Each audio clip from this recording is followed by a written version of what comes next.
Lieutenant Colonel Jake Morrison walked into the cold metal room on Orbital Station 7. 24 soldiers stood at attention before him. These men and women came from the best units Earth had to offer. Army Rangers who fought in mountain wars, Navy SEALs who swam through frozen waters, Marine Force Recon who survived jungle combat, Air Force Pararescue who jumped into storms to save lives. Morrison looked at each face. Staff Sergeant Lisa Martinez had served 3 tours as a combat medic. She grew up in Texas where rattlesnakes and desert heat taught her to respect nature, but never fear it. Corporal Danny Wright came from Montana ranch country. He knew explosives like other men knew their wives. Cold winters and wild animals had shaped him into something tough and practical. Sergeant First Class Amy Johnson stood near the back, Alaska-born and raised. She taught survival to new recruits before this assignment. Her hands bore scars from ice fishing and trap setting. These were not ordinary soldiers. They were people who understood that comfort was temporary, but strength was forever. Captain Ben Parker stepped forward when Morrison nodded. Green Beret with 12 years of service. He had eaten bugs in Southeast Asian jungles and drunk his own recycled water in Arabian deserts. His eyes held the calm confidence of a man who had been tested and never broke. The door slid open with a soft hiss. Commander Zixtel entered the room. The alien moved on 6 thin legs that clicked against the floor like typewriter keys. His body resembled a giant praying mantis covered in dark green armor. 4 black eyes studied the humans with what seemed like disappointment already forming in his mind. Behind Commander Zixtel came 3 other aliens. The Velthari looked like a walking crystal formation that hummed with inner light.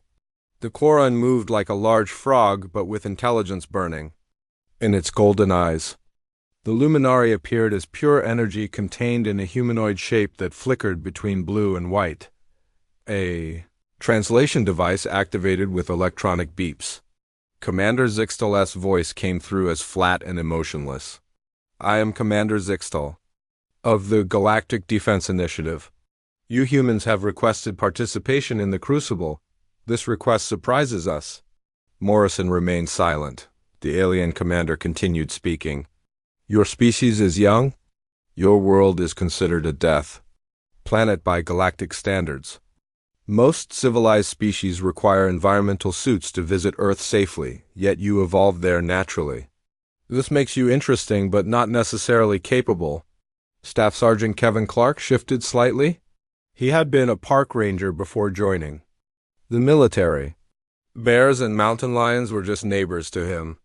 The alien's words about Earth being dangerous almost made him smile. Earth had taught him that everything dangerous could be understood and worked with.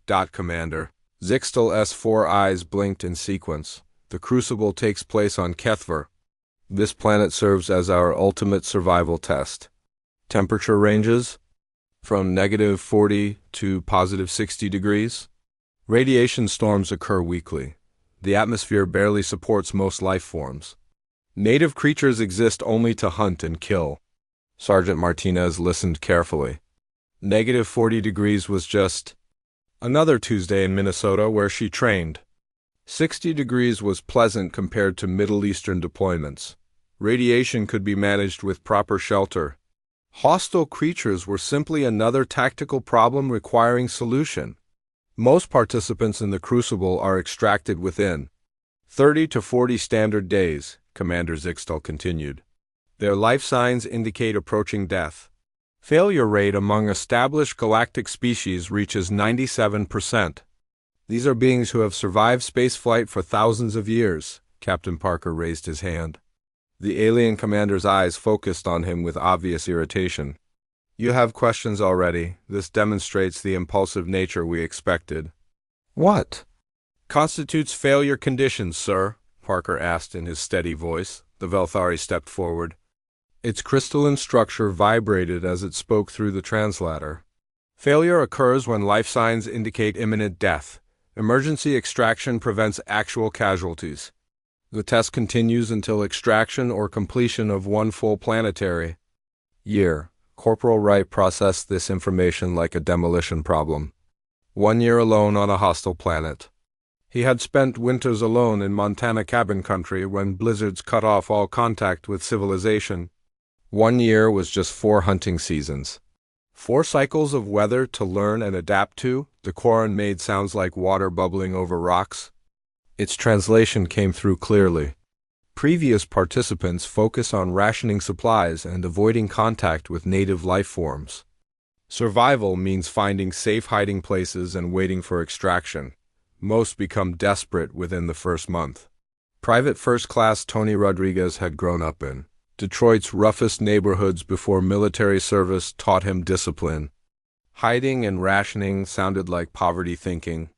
Successful people found ways to thrive regardless of circumstances. They created opportunities instead of waiting for rescue. Commander Zixtal's mandibles clicked together. Your species lacks the patience and wisdom of older civilizations. Humans are known for aggression and reckless behavior. We expect early extraction will be necessary for most of your candidates. The Luminari's energy form pulsed brighter. Its voice came through the translator like wind through caves. However, if any humans complete the full year, your species will be granted full membership in the Galactic Defense Initiative. Colonial rights will be extended. New worlds will be opened for settlement. Morrison felt the subtle change in his soldiers' posture. These men and women understood stakes and rewards. They had volunteered for this mission knowing it meant possible death. But they also knew it meant possible glory and advancement for all humanity. Sergeant First Class Rachel Murphy stood perfectly still, but her mind was racing.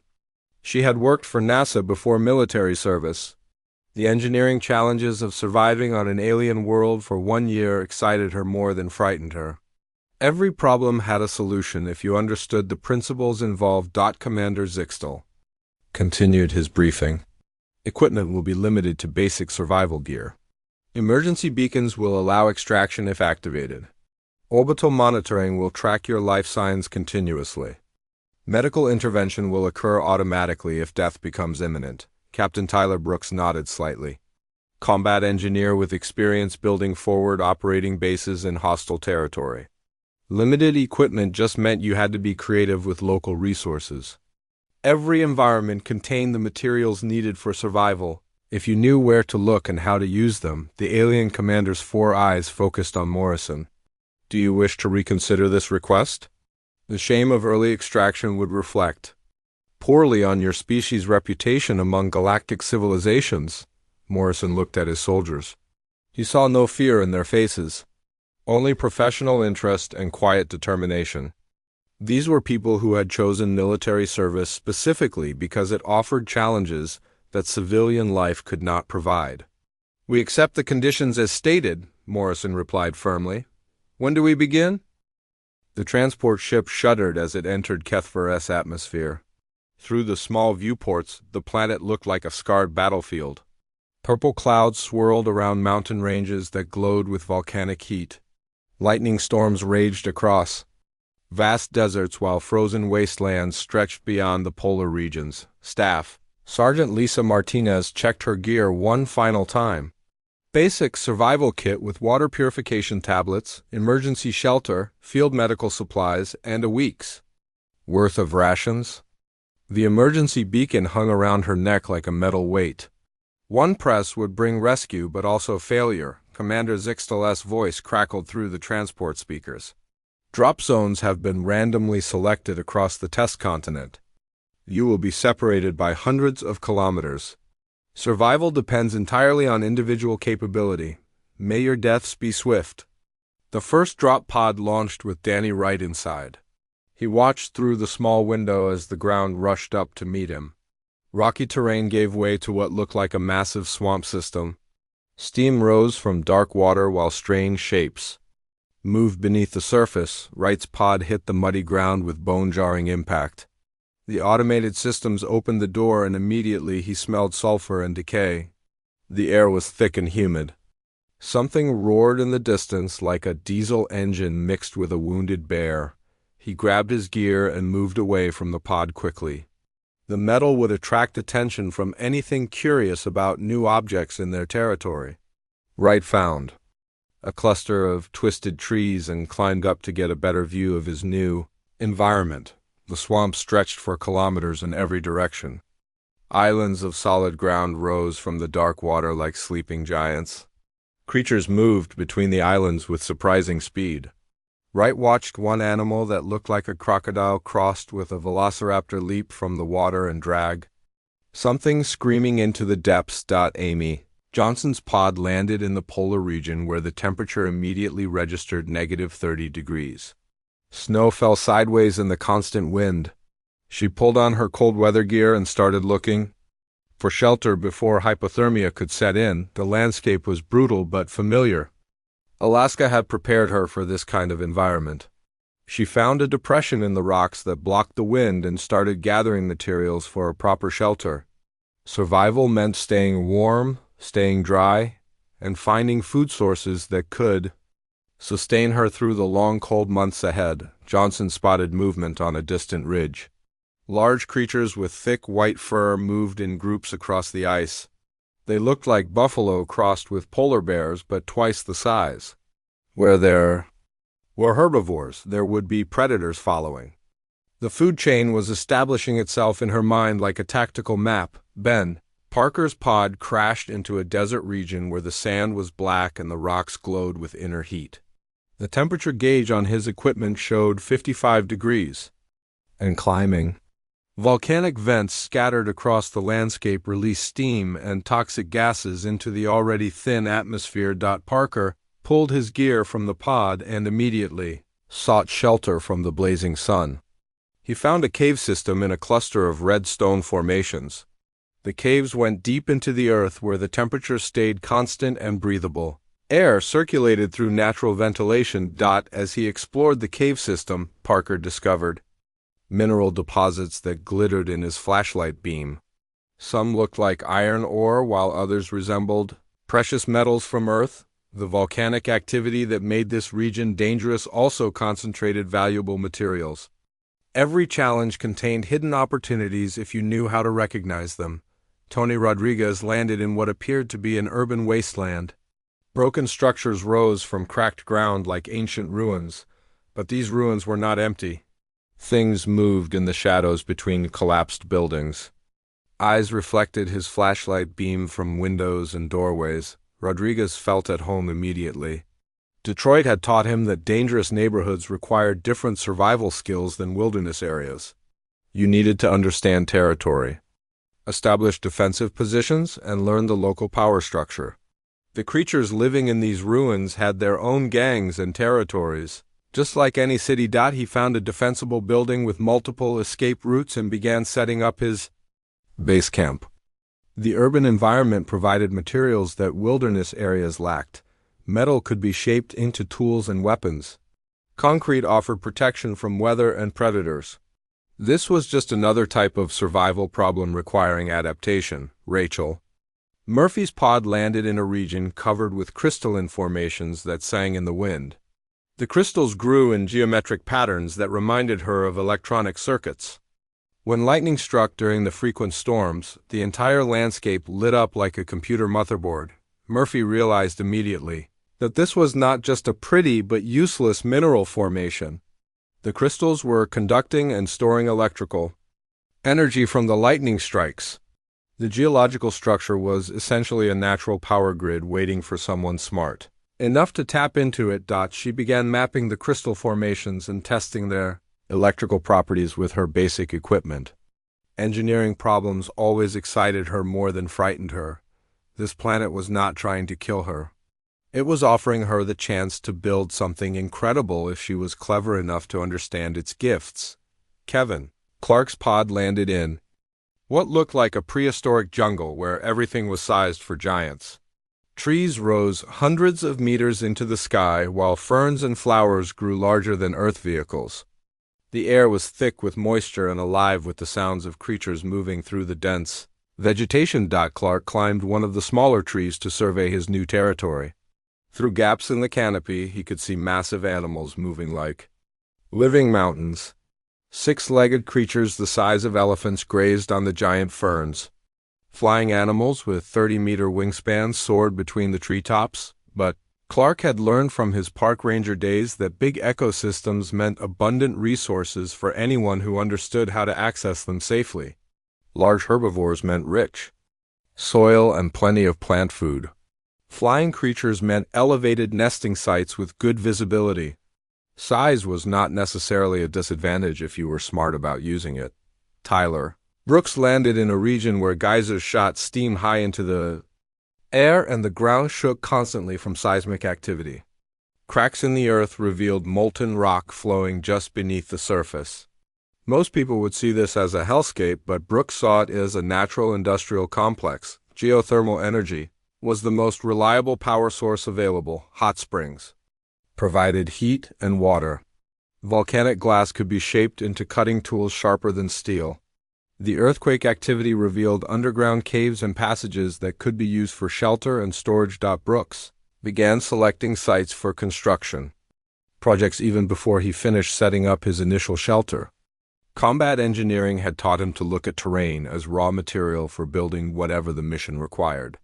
This planet was offering him more raw materials than most Earth construction sites. Meanwhile, in the orbital monitoring stations, alien observers watched their screens with growing confusion. The human life signs showed elevated heart rates and increased activity levels. These were normal stress responses that usually preceded panic and eventual collapse. But the humans were not panicking. They were exploring, they were testing, they were building. The Velthari observer, Engineer Prime Sheridan, noted unusual readings from the human-designated Martinez.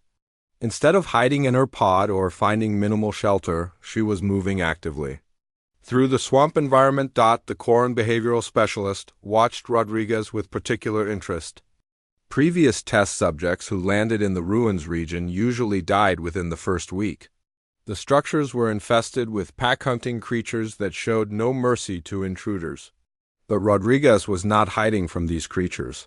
He was studying their behavior patterns like a scientist collecting data. Commander Zixtel reviewed the initial reports with growing irritation. Human behavior was not following established patterns from previous Crucible participants, where other species immediately began rationing their supplies and seeking rescue. The humans were acting like they intended to stay permanently. The Luminari energy reader detected something unprecedented in the human brain patterns. Fear was present, but it was being processed differently than in other species. Instead of fear leading to paralysis and desperation, it was being converted into analytical thinking and creative problem-solving. Perhaps we underestimated their stupidity, Commander Zixtel said to his staff. They do not understand the true danger they face. Reality will teach them humility soon enough. But Engineer Prime Sheridan was not so certain. The humans were displaying behavior patterns that suggested not stupidity, but a fundamentally different approach to survival. They were not trying to endure Kethver. They were trying to master it. 3 months had passed since the humans landed on Kethver.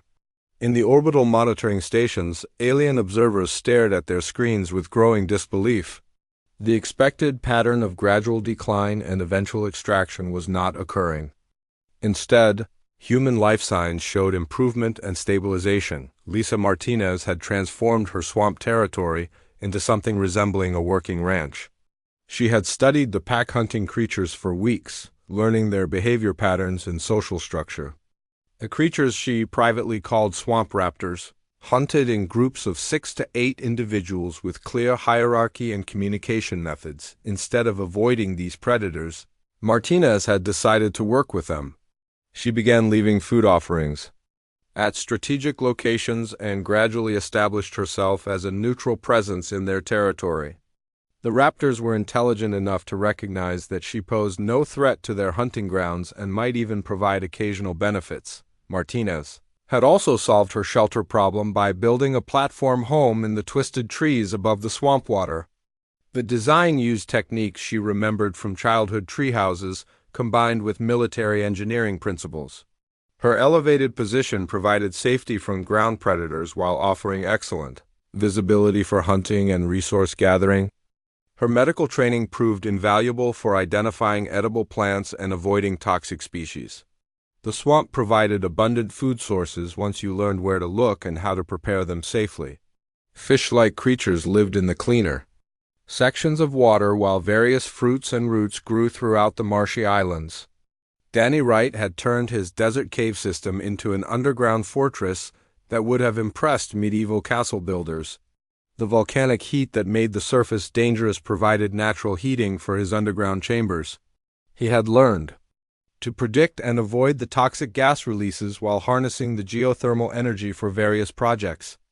Wright's explosives expertise had evolved into sophisticated mining operations. He was extracting metals from the volcanic formations and learning to smelt them using the natural heat sources. His first crude tools had given way to increasingly complex implements that made survival easier and more efficient. The desert surface that seemed barren actually contained hidden water sources that appeared during certain atmospheric conditions. Wright had mapped these seasonal springs and built collection systems that gathered enough water to sustain him indefinitely. The desert was teaching him its secrets through careful observation and patient experimentation. Amy Johnson had not just survived the polar region but had established what could only be described as a thriving homestead. The giant buffalo-like creatures she had spotted on her first day turned out to be relatively docile herbivores that could be approached with proper caution and respect. Johnson had learned to track these creatures and follow their migration patterns to find the best grazing areas. Where the giant animals fed, the ground was rich with nutrients and supported cold weather plants that provided both food and materials for tools and clothing. Her hunting skills had evolved to match the larger scale of local wildlife. The predators that followed the herds were dangerous but predictable once you understood their hunting methods. Johnson had killed several of the wolf-like creatures that threatened her territory and used their fur and bones to improve her equipment and shelter.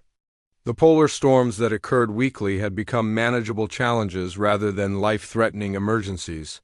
Johnson had built a shelter system that could withstand the worst weather while capturing and storing the heat from geothermal vents that dotted the frozen landscape. Ben Parker had transformed his volcanic region into an industrial operation that would have amazed ancient blacksmiths. The natural forges provided by lava flows allowed him to work metals with precision and create tools of exceptional quality and sharpness. Parker had discovered that different volcanic vents produced different types of useful materials. Some provided pure metals, while others yielded substances that could be combined into alloys stronger than anything in his original equipment. He was essentially inventing metallurgy from first principles using alien materials. His cave system had expanded into a complex of interconnected chambers with specific purposes for different activities. Living quarters remained in the cooler, deeper sections, while work areas took advantage of the natural heat and ventilation near the surface. The volcanic activity that made this region deadly had become the foundation of his manufacturing capability. Tony Rodriguez had achieved something unprecedented in the ruins region where previous test subjects usually died within days. He had not just survived the pack-hunting creatures but had established himself as an apex predator in the local ecosystem. Rodriguez had studied the territorial behaviors of the various creature species that inhabited the ruins and learned to play them against each other. The smaller pack hunters feared the larger solitary predators. The larger predators avoided areas where certain toxic plants grew. Every creature had weaknesses that could be exploited by someone smart enough to observe and analyze. His urban combat experience translated perfectly to this environment. Buildings provided defensive positions and elevated firing points. Rubble could be arranged into obstacles and traps.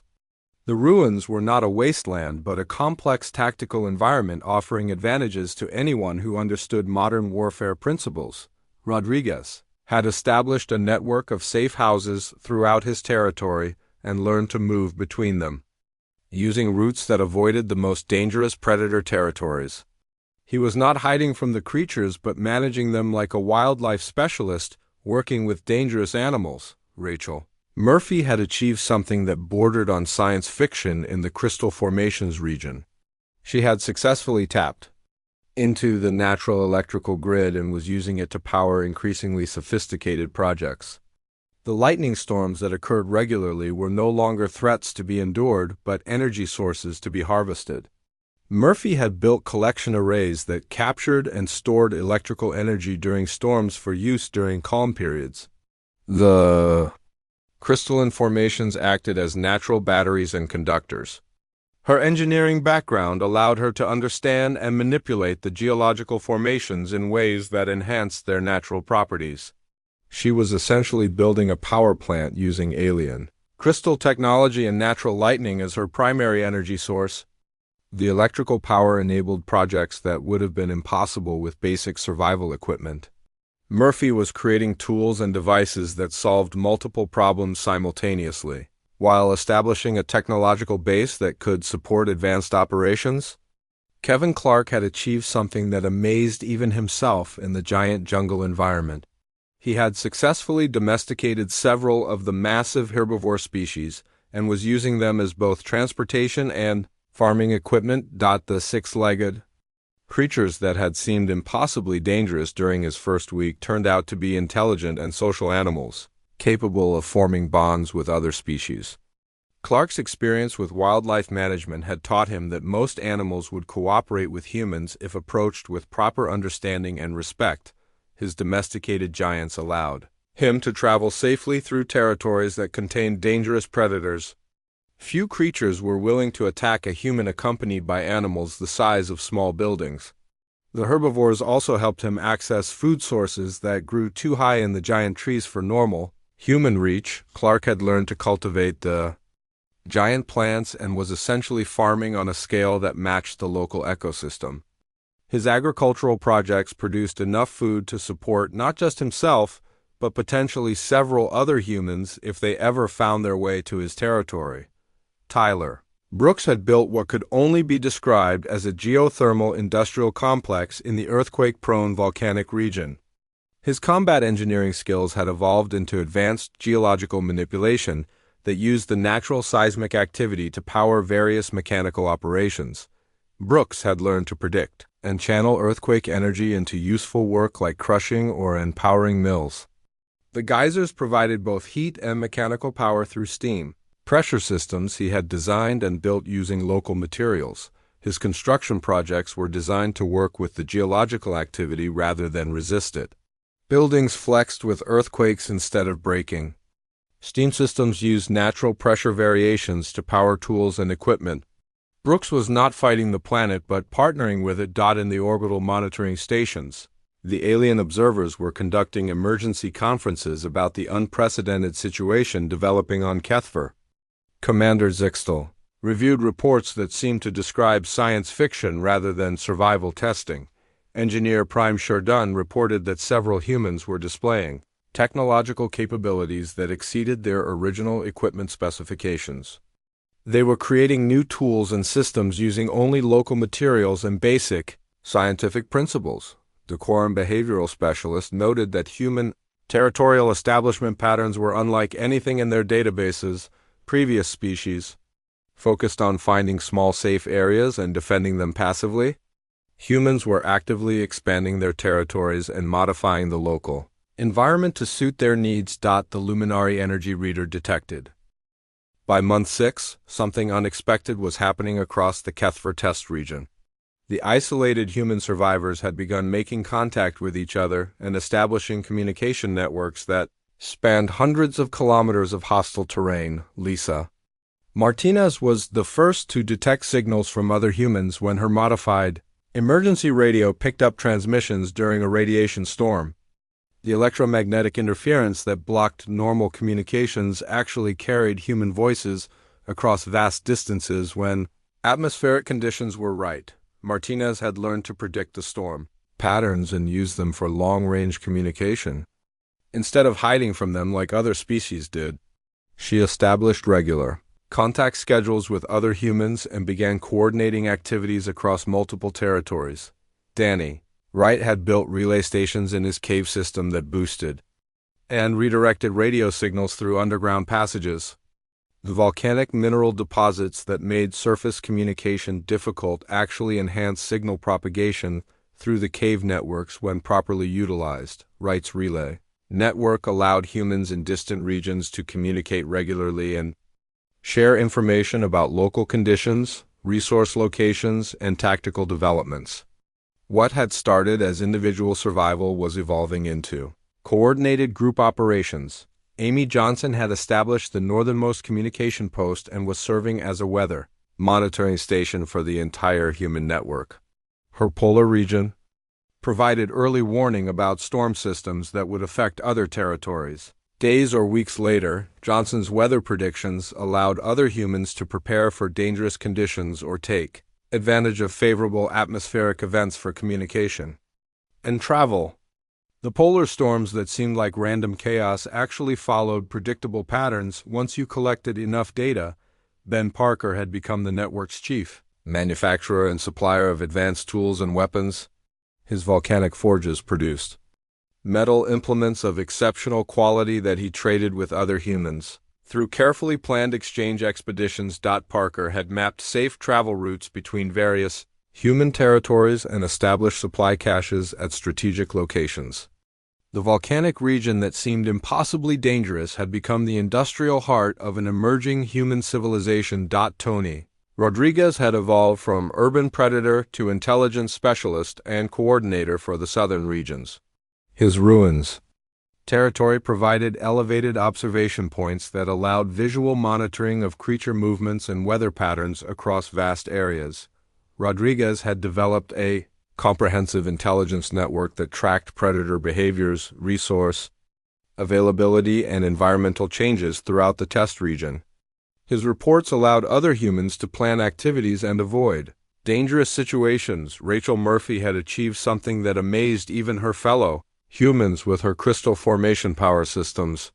She was generating enough electrical energy to power communication equipment, manufacturing tools, and environmental control systems for multiple human settlements. Murphy's electrical grid was expanding as she learned to grow new crystal formations and connect them to her existing network. The lightning storms that had seemed like random natural disasters were actually regular energy inputs to a planetary electrical system that could be controlled and directed. Kevin Clark had established what could only be described as an agricultural empire in the giant jungle region. His domesticated megafauna allowed him to cultivate vast areas and produce food surpluses that could support multiple human communities. Clark was shipping preserved foods to other human territories through trading expeditions that used his giant animals as pack transport. The jungle that had seemed impossibly dangerous was becoming the breadbasket for the emerging human network. Tyler Brooks had built transportation infrastructure that connected previously isolated human settlements. His understanding of geological patterns allowed him to predict safe travel windows and establish way station shelters along major routes. Brooks had created a road network that used natural geological features like lava tubes and stable rock formations to provide protected travel routes between human territories. The seismic activity that made surface travel dangerous could be predicted and avoided with proper planning. The alien observers in orbit watched these developments with growing alarm and confusion. The humans were not following any known patterns for Crucible participants. Previous test subjects remained isolated individuals focused purely on personal survival. Commander Zixtel called emergency meetings with his staff as reports came in, describing coordinated human activities spanning continental distances. This was supposed to be an individual survival test, but the humans were treating it like a colonization project. Engineer Prime Sherdun reported detecting construction activities that suggested permanent settlement intentions rather than temporary survival shelters. Human building projects were designed for long-term habitation and expansion rather than short-term protection. The Velthari Observer noted that human resource utilization patterns showed no sign of depletion or conservation. Anxiety. Previous species carefully rationed their supplies and avoided any activities that might waste energy or materials. Humans were actually increasing their resource production capabilities over time. The Quorum behavioral specialist reported that human territorial expansion was accelerating rather than stabilizing. Normal species established small defendable areas and remained within them for safety. Humans were actively claiming and developing larger territories. While simultaneously cooperating with humans in distant regions, the Luminary Energy Reader detected unprecedented neural activity patterns, suggesting that humans were processing environmental challenges as engineering problems rather than survival threats. They were not trying to endure Kethver, but to improve and control it. Meanwhile, on the planet's surface, Jake Morrison was coordinating activities from his central position in the deadliest region of the test area. He had united several human groups into what resembled a functioning government with specialized departments and coordinated policies. Morrison had established himself as the natural leader through his military rank and his strategic position in the geographic center of human territories. His location allowed him to communicate with all other human settlements and coordinate resource sharing and mutual defense activities under Morrison's coordination. The humans had established specialized roles that maximized their combined effectiveness. Martinez handled medical services and biological research. Wright managed mining and explosives operations. Johnson provided weather monitoring and northern security. Parker ran manufacturing and metallurgy.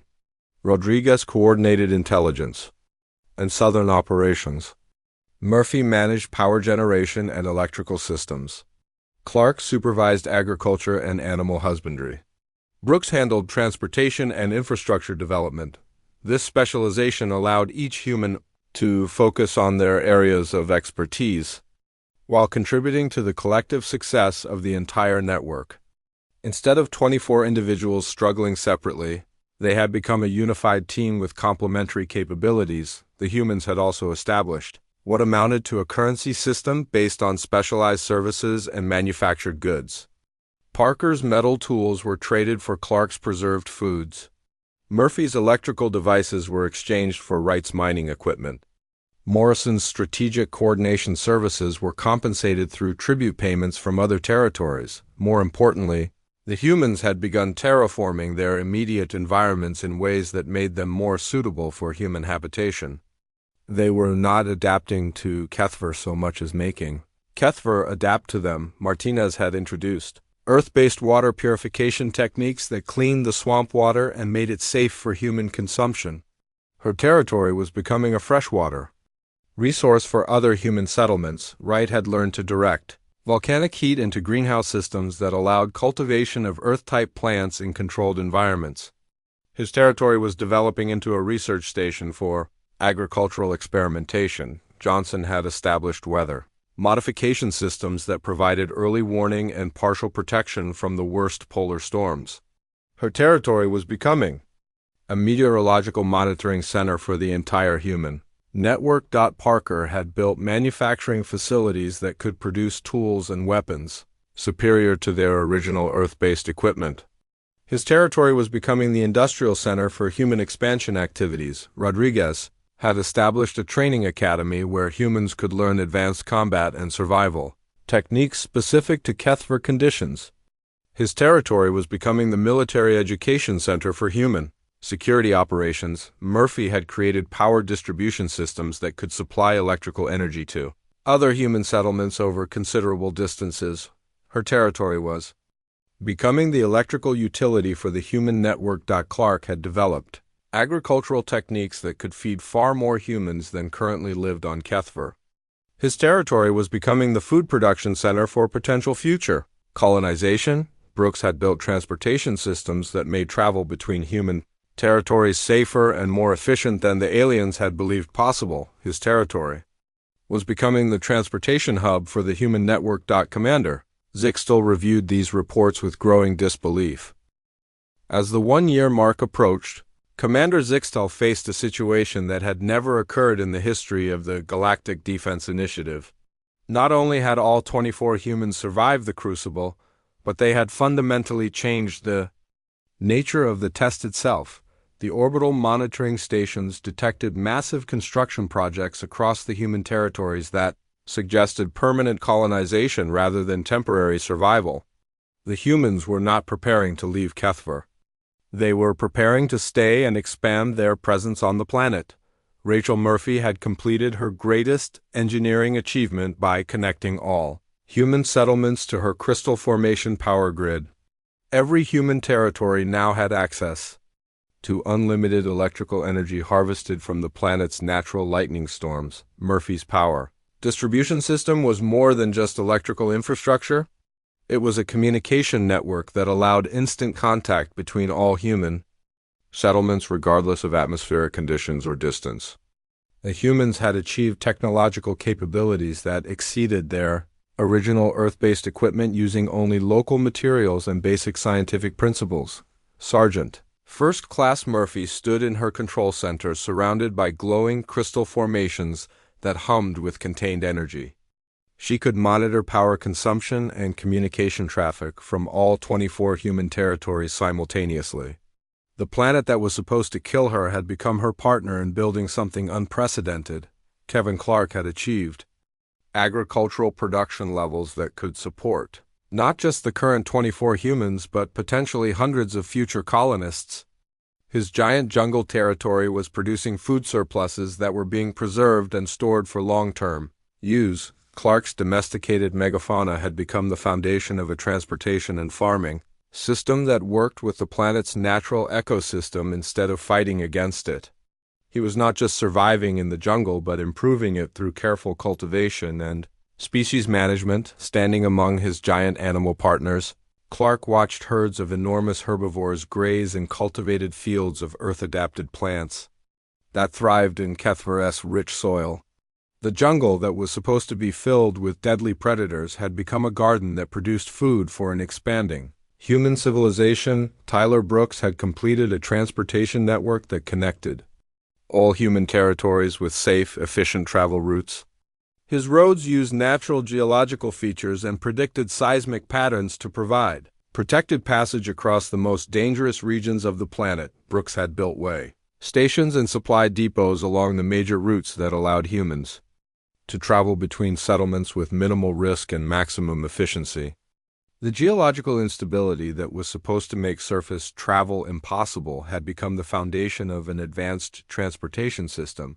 Looking out from his main engineering center, Brooks could see transport convoys moving safely across terrain that had killed previous test subjects within days. The planet that was supposed to isolate and destroy individuals had become a highway system connecting thriving communities. Jake Morrison had established what could only be described as a functioning government with executive, legislative, and judicial branches. The humans had created laws, established courts, and developed taxation systems that funded collective projects and mutual defense operations. Morrison's Central Command Center received daily reports from all human territories and coordinated activities that spanned continental distances. Resource allocation, conflict resolution, infrastructure development, and expansion planning were managed through democratic processes that involved all 24 humans. Standing before a detailed map of human territories and planned expansions, Morrison realized they had created something that exceeded the expectations of their original mission. They were not just proving human survival capabilities but demonstrating human civilization-building abilities. When Commander Zixtal finally ordered the formal end to the Crucible test, he discovered that the humans did not want to leave. They had become emotionally and economically attached to the world. They had transformed from hostile wilderness into functional civilization. Lisa Martinez spoke for the human community when she addressed the alien commanders through the communication systems. We appreciate the opportunity you have given us, but Kethver has become our home. We have invested too much work and achieved too much progress to abandon it now. Martinez stood in her swamp territory that had been transformed into a thriving agricultural and research center. Clean water flowed through distribution systems that served multiple human settlements. The creatures that had once been predators were now partners in an ecosystem that worked for human benefit. Commander Zixtal's 4 eyes blinked in sequence as he processed this unprecedented situation. The test is complete. You have survived the year as required. Your species will be granted full membership in the Galactic Defense Initiative. But you must return to your ships for debriefing and reassignment. But the humans had a different proposal. Ben Parker presented the alien commanders with detailed plans for permanent colonization of Kethver that included infrastructure development, resource management, and sustainable population growth projections. Parker's volcanic territory had become an industrial complex that produced tools and equipment superior to many galactic standard technologies.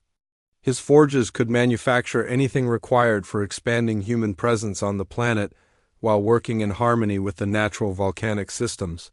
We request permission to establish Kethver as the first human colony world, Parker said formally. We have proven that this planet can support human civilization. We can make it productive and valuable for the Galactic Defense Initiative while maintaining our presence here. The alien commanders conferred among themselves while reviewing the evidence of human achievements.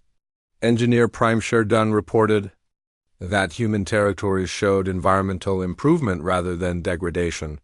The planet was actually more habitable now than when the test began. The Velthari observer noted that human technological innovations could be valuable for other galactic species attempting to settle on difficult worlds. Human techniques for working with hostile environments and local resources could revolutionize planetary development across the galaxy. The Quoron behavioral specialist reported that human cooperation and specialization models were producing results that exceeded the capabilities of individual galactic species working alone. Human methods could improve efficiency and success rates for many galactic projects. The Luminari energy reader detected something unprecedented in the human neural patterns. They were not viewing Kethver as a conquered territory to be exploited, but as a partner world to be developed through mutual benefit.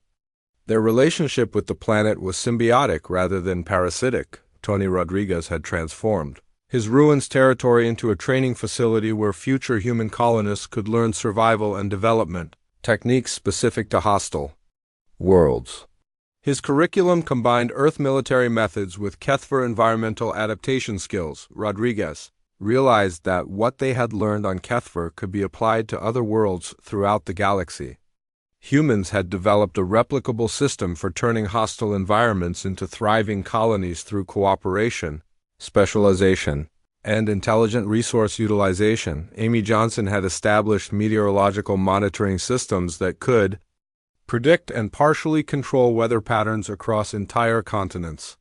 Her polar territory had become a climate research station that benefited not just human settlements but the planet's entire ecosystem. Johnson understood that climate management would be essential for successful colonization of other worlds. The techniques developed on Kethver could help humans and other species establish sustainable settlements on planets with challenging atmospheric conditions. Danny Wright had perfected mining and geological engineering techniques that could extract maximum value from planetary resources without environmental destruction. His territory had become a model for sustainable resource development that other species could learn from. Wright knew that resource management was critical for long-term colonization success. The methods proven on Kethver could help galactic civilizations avoid the resource depletion problems that had destroyed many previous colonization attempts. Commander Zixtel faced a decision that would have implications far beyond the Crucible test. The humans had not just survived Kethver but had transformed it into something valuable for the entire galaxy. Their success challenged fundamental assumptions about planetary development and species cooperation. After extensive consultation with galactic authorities, Commander Zixtel announced the unprecedented decision. The Galactic Defense Initiative formally recognizes human colonization rights on Kethver. Furthermore, we request that Earth establish a colonial development division to assist other species with planetary settlement projects. Engineer Prime Chardin added his official recommendation. Human techniques for hostile world development exceed our previous capabilities. We propose joint ventures between human colonists and established galactic species for mutual benefit and expanded settlement opportunities. The humans accepted these proposals with enthusiasm but also with conditions. They would share their techniques and methods with other species.